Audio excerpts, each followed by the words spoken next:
even though we hadn't intended it, in fact, we set up the perfect evolutionary experiment. Humans are driving changes in the natural environment, and there are evolutionary consequences of those changes everywhere. In the case of invasive species, you're dealing with the species that are most talented. They're sort of the ecological chameleons. Smallmouth bass were first brought up into the Adirondacks well over a century ago.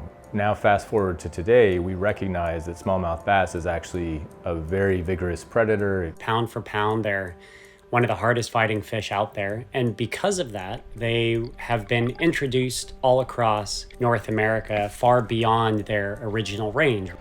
Usually we don't have the opportunity to attempt control efforts for invasive species year after year after year across decades. Invasive species removal efforts should be envisioned as an evolutionary arms race.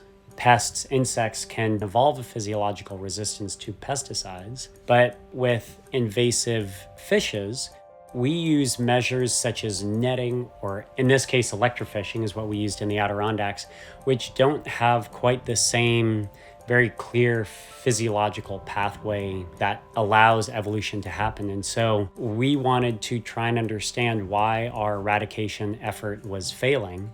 And it turns out that it was failing not because the fish evolved to resist our removal effort, but they underwent life history evolution and shifted towards early maturation and rapid growth. It was evolution and fast forward.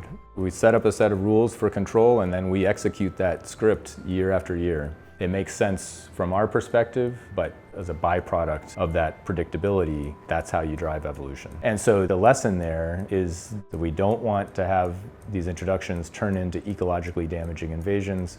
We have to take smart measures to prevent the species from getting there in the first place.